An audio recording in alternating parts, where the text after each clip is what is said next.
अस्सलाम वालेकुम नाज़रीन, आप देख रहे हैं पंजाब न्यूज़ और प्रोग्राम आज पंजाब न्यूज़ के साथ आपका मेज़बान शहबाज मदनी आपकी खिदमत में हाज़िर है।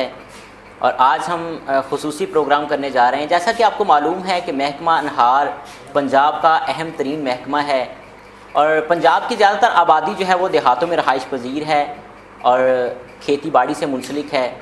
खेती बाड़ी के लिए जहाँ दूसरी अशिया अहमियत की हामिल हैं, वहीं पानी की अहमियत को नज़रअंदाज करना नामुमकिन है। पानी के बग़ैर काश्तकारी जो है वो नामुमकिन तसव्वुर की जाती है। इसी वाले से आज के प्रोग्राम में हमारे साथ खुसूसी तौर पर मौजूद रहेंगे SDO ज़ाकिर अहमद साहब बुराला ब्रांच, उनके साथ खुसूसी गुफ्तगू की जाएगी। हमारे साथ प्रोग्राम में मौजूद हैं। सर, वेलकम करते हैं आपको प्रोग्राम में। शुक्रिया, बहुत शुक्रिया आपका कि आपने अपना कीमती टाइम आज पंजाब न्यूज़ की टीम को दिया।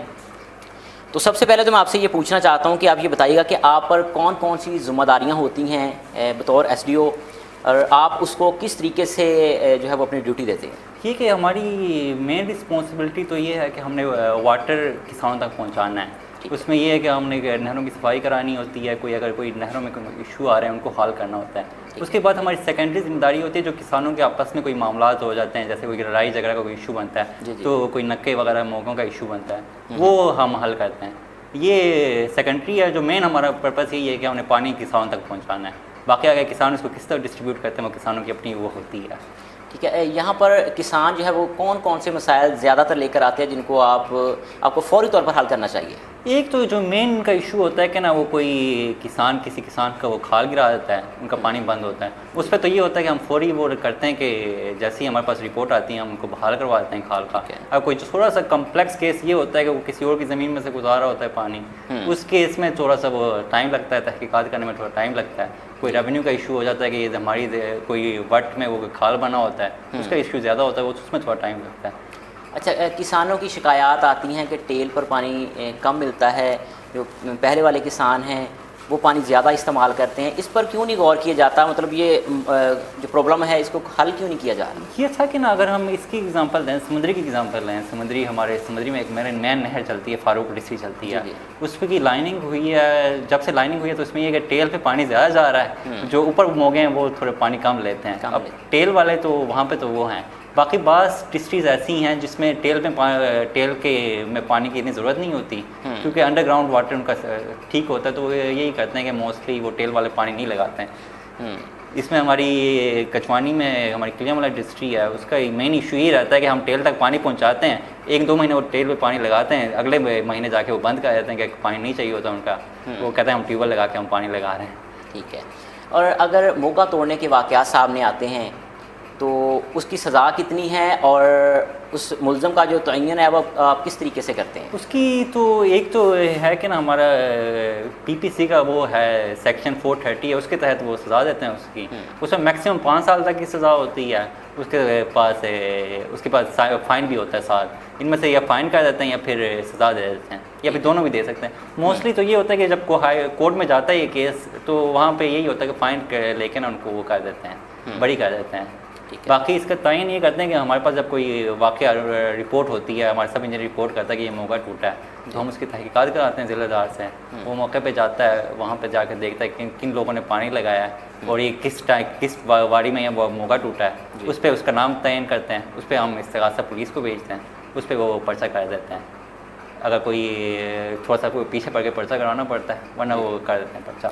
लेकिन आप इस्तगासा दे देते हैं, पर्चा भी हो जाता है, लेकिन अगले दिन जो मुल्ज़िम है वो बाहर आ जाता है, तो अगले दिन फिर वही मुल्ज़िम जो है वो मोगा तोड़ लेता है, उस पर क्या कार्रवाई करते हैं आपके? इस पर ये होता है कि ना हमारी जो सेक्शन 430 है ना, उसको जजेस भी ना थोड़ा सा वो लाइट लेते हैं, क्योंकि वो कहते हैं कि पानी किसने लगाया तो अपने फसलों को ही लगाया, ये तो नहीं किया कि वो पानी कहीं और। पानी तो फसलों को लगाया, लेकिन जो दूसरे किसान हैं जिनकी बारी होती है वो तो पानी से महरूम रह जाते हैं ना। इस वजह से बस वो ये करते हैं कि फ़ाइन कर देते हैं। बाकी हमारे पास भी एक वो होता है कि हम एक तो इस्तिगासा भेजते हैं, साथ ना तमान का भी केस करते हैं। उसमें ये होता है कि आपके जितनी बयान है उसका 10 टाइम करके ना हम कलेक्शन के लिए भेज देते हैं, तो उस पर डबल फ़ाइन पड़ता है। एक तो उनका अपना जज ने फ़ाइन करना होता है, एक जो हमारे तमान वाला फ़ाइन हो जाता है। तो इससे ये होता है कि मोस्टली तो बाद आ जाते हैं। कुछ लोग होते हैं वो कहते हैं कि कोई नहीं, हम दोबारा फ़ाइन देने को तैयार हैं, पर ये कि हमें पानी का कोई और ऑप्शन नहीं है।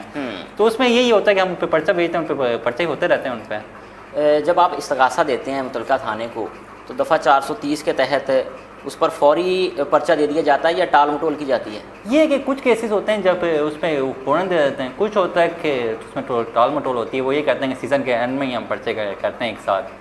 वो ये कहते हैं कि फिर हमें मुलजिम को ढूंढना पड़ता है, क्योंकि पर्चे इतने ज़्यादा होते हैं। तो ये कहते हैं कि हम सीज़न के एंड में जो होता है होंगे सारे एक साथ, तो एक गांव में जाएंगे, जितने भी बकुए वहाँ पे हैं सबको पकड़ के ले जाएंगे जी। फिर उनके ट्रायल वगैरह करेंगे एक साथ ही।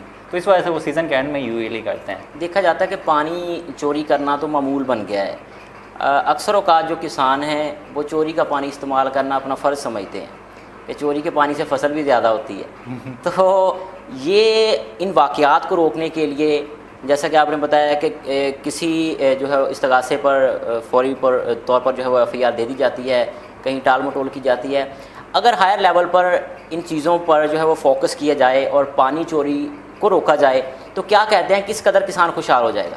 ये होगा कि ना ओवरऑल अगर देखा जाए तो ना ओवरऑल जो टेल के पोर्शन में जो है उनको फ़ायदा होगा। जो अपस्ट्रीम में जो एडिशनल पानी लगाते थे उनको नुकसान होगा। तो ओवरऑल अगर हम इसके हिसाब से देखा जाए कि मुल्क की फसल कितनी बढ़ेगी, वो तो नहीं बढ़ेगी, क्योंकि वो पानी उतना ही है। पहले वो ऊपर वालों ने लगाना था, वो नीचे वालों में डिस्ट्रीब्यूट होना है, तो ओवरऑल फसल उतनी ही होनी है।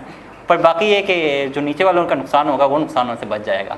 बाकी ये कि हम अपनी पूरी कोशिश करते हैं कि जितनी मुमकिन हो सके उतना वो करें। जैसे कि फारूक डिस्ट्रिक्ट में शायद आप भी समंदरी का रहने वाले हैं, तो पहले तो वहाँ पे बड़ी पानी चोरी होती थी, अब फिर भी काफ़ी हद तक कंट्रोल है। तो देखा जाता है कि नहरी पानी जो है इसकी जगह ड्रिप सिस्टम को भी मुतारफ़ करवाया जा रहा है। तो क्या कहते हैं कि ड्रिप सिस्टम जो है उस पर किसानों को आप कन्वर्ट करना चाहते हैं, उनको किस तरीके से आप मशवरा देंगे? ये है कि ना ड्रिप सिस्टम का अगर हम देखें ना तो इसका एक नुकसान ये है कि ना ये थोड़ा बहुत एक्सपेंसिव पड़ता है, इसका मेंटेनेंस भी बहुत होती है। किसान तो इसमें सब्सिडी भी दे रही है ना गवर्नमेंट सब्सिडी दे रही है, पर ये कि इसमें फिर मेंटेनेंस का खर्चा इसका बहुत ज़्यादा होता है। मतलब कि आपको पाइपें रिप्लेस करानी पड़ती हैं। जी। अभी ये कि जो सबसे अच्छी ऑप्शन किसान के पास है, एक तो नहरी पानी है, उसके बाद ये सोलर का सिस्टम लगा रहे हैं, उसको ज़्यादा बेनिफिट है आई थिंक ड्रिप इरीगेशन से। क्योंकि ड्रिप इरीगेशन में कुछ मखसूस फसलें ही होती हैं, यानी कि आप कमाद लगा दें ड्रिप इरीगेशन में, वो नहीं लग सकती। तो नहरी पानी और ट्यूबवेल का पानी जो है वो, इसमें आप इसका क्या कंपैरिजन करते हैं कि नहरी पानी की औसत और ट्यूबवेल के पानी की औसत जो है वो किस कदर इसमें फ़र्क है? ये लोकेशन टू लोकेशन डिपेंड करती है। अगर आप उधर चले जाएं, क्या कहते हैं, कचुआनी, गर फतेह शाह वगैरह चले जाएं, जहाँ पे दरिया बिल्कुल करीब है, वहाँ पे अंडरग्राउंड वाटर बहुत अच्छा है, तकरीबन नहरी पानी के कंपेरेबल ही है। अगर तो वहाँ पे तो लोग यही करते हैं कि वो प्रेफर करते हैं कि अंडरग्राउंड वाटर लगा दें, नहरी पानी इतना वो नहीं करते प्रेफर। जबकि हम इधर आ जाएँ किलियांवाला के स्टार्ट में ही आ जाएँ, ये चक नंबर बनते हैं 378 भी बनते हैं, इनमें चले जाएं तो वहाँ पे अंडरग्राउंड वाटर तो बहुत ख़राब है, तो वो नहरी पानी को ही वो प्रेफर करते हैं। वहाँ पे ट्यूबवेल भी इतने नहीं लगे हुए हैं, तो नहरी पानी को प्रेफर करते हैं। नहरी पानी करते हैं। तो ओवरऑल इस जगह पर नहरी पानी अच्छा है, वहाँ पे जाएँ तो अंडरग्राउंड वाटर अच्छा है। तो नहरी जो नहरें हैं उनकी सफाई जो है वो कितने अरसे के बाद की जाती है? ये कि यूजली तो हम सालाना हमारी नहर बंद होती है, जनवरी से फरवरी के 15 तक बंद होती है। उस टाइम हम हर साल सफाई कराते हैं। जो मेन नहरें हैं जिनका वो होता है कि इशू होता है कि इनमें सिल्ट आती है। कुछ ऐसी नहरें भी हैं जहाँ पे सिल्ट नहीं आता और ये ज़मींदार साफ़ कर देते हैं, उनकी हमें वो ज़मींदार जब साफ़ करवा देते हैं तो वो भी सालाना ही करवाते हैं। बाकी डिपार्टमेंट जो नहर का इशू बनता है वो हर साल उसकी सफाई होती है। ठीक है। आप SDO हैं बुराला ब्रांच के, और आप जो है वो कौन कौन से इलाके विज़िट करते हैं जहाँ पर क्योंकि आपको शिकायत मौसूल हों कि यहाँ पर बड़े पैमाने पर जो है पानी चोरी किया जा रहा है, और किसान जो है वो किस कदर आपके साथ कोऑपरेट करते हैं? ये है कि ना हमारे बुराला ब्रांच में जो हमारी सब डिवीज़न है, ये बुराला ब्रांच डिवीज़न है और इसमें सब डिवीज़न कानिया है जिसके हम SDO हैं। तो इसमें जो मेन इशू है हमारे किलियांवाला का है, जो ये हैं किलियांवाला की इधर से ये निकलती है किलियांवाला चक नंबर, ये गुजरों के पिन गांव ही हैं, कोई महलम हो गई, ये हो गए, इनमें थोड़ा सा इशू है पानी चोरी का। बाकी फारूक पे पहले इशू था, वो समंदरी के लोग थोड़े पढ़े लिखे थे, उनको थोड़ा समझो कि वो पानी चोरी तो रुक गई है। बस एक किलियांवाला का इशू रहता है, उनको ही हम विज़िट करते हैं, उनके कोई वीकली या हर 15 दिन बाद विज़िट करते हैं, मौक़ों की रिपोर्ट करते हैं, उनके रिपेयर करते हैं और फिर पर्चे वगैरह भेजते हैं। तो इसका मेन इशू किलियांवाला का ही है यहाँ पे अभी फ़िलहाल।